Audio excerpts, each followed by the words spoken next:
பொதுவா தல அஜித் நிறைய பேருக்கு ஹெல்ப் பண்றத வழக்கமா வச்சிட்டு இருக்காரு. அது மட்டும் இல்லாம அவர் ஹெல்ப் பண்றத வெளி யாருக்கும் தெரிஞ்சிடக் கூடாதுங்கிறதுலயும் கவனமா இருப்பாரு.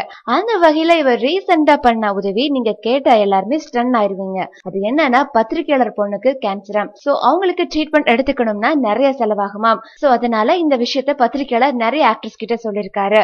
அவங்களும் ஹெல்ப் பண்ணிருக்காங்க. அந்த ஆக்ட்ரஸ் எல்லாம் கொடுத்த தொகை அதிகபட்சமா 50,000 ரூபாய் இருக்குமாம். அதை அடுத்து நிறைய பேர் தல அஜித் கிட்ட போய் சொல்லலாம், அவர் கண்டிப்பா ஹெல்ப் பண்ணுவாருன்னு சொல்லிருக்காங்க. சோ அதனால அவரு தல அஜித்தை போய் மீட் பண்ணிருக்காரு. அஜித் இதை கேக்குறப்ப ரொம்பவே சோகமா கேட்டாரு. சோ அதை அடுத்து ஒரு நிமிஷம் வெயிட் பண்ணுங்க, நான் வரேன்ட்டு சொல்லி அவர் ரூம்ல போய் ஒரு சின்ன பேக்ல இருக்கிற பணத்தை கொண்டாந்து கொடுத்தாரு. இந்த பேக்ல எவ்வளவு பணம் இருக்குதுன்னு எனக்கு தெரியாது, இப்போதைக்கு இந்த பணத்தை வச்சு ட்ரீட்மெண்ட் ஆரம்பிங்க, அதை எடுத்து நானே உங்களை கூப்பிடுறேன். அதை அடுத்து அஜித் அவர்கிட்ட என்ன சொல்லிருக்காருன்னா, நான் பத்திரிகையாளருங்கனால உங்களுக்கு ஹெல்ப் பண்ணல, சோ தயவு செஞ்சு இந்த செய்தியை வெளியாருட்டி சொல்லிடாதீங்கன்னு சொல்லிருக்காரு.